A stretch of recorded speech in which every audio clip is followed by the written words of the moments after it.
Hi, this is Desiree here again.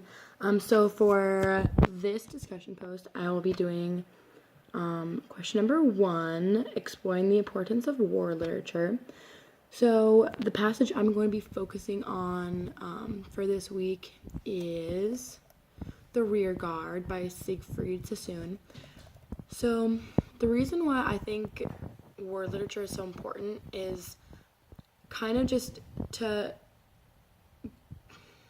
be able to describe, like, how do I say this? It lets people in on how it felt to experience war. Because, textbooks can explain what happened all they want, but you don't really get the feeling of it until you read real stories and listen to poetry like this. So, in The Rear Guard, in the third paragraph, or the third stanza, he talks about trying to find the headquarters, and he's just tripping over people. There's someone lying on the floor, half hidden by a rug. So he's pretty much just trying to get out of this place that he's in, and everybody is so exhausted, or they're dead. They're just laying on the floor. The part that got me was the very last sentence, or last lines. Says he climbed through darkness to the twilight air, unloading hell behind him step by step.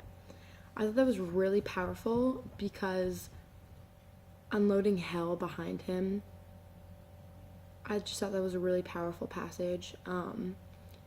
It tells people that wartime was hell for the people that experienced it, not maybe for the citizens that were affected, the people in the army that fought in the wars.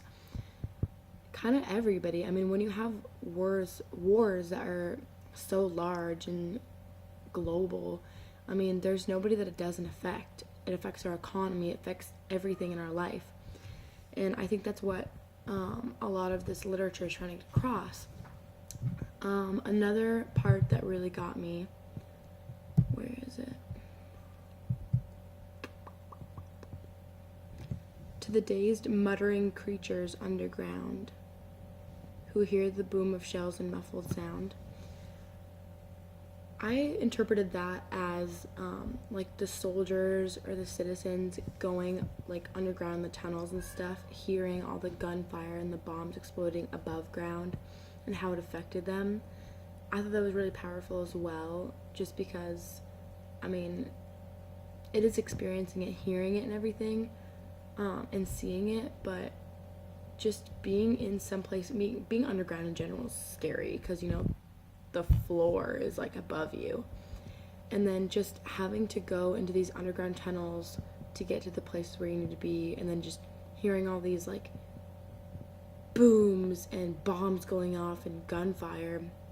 It's really crazy. So I think, to sum it all up, I think that's what this literature, especially The Rear Guard, is trying to get across, how it feels to be in the war and just the importance of the wartime and like how it felt.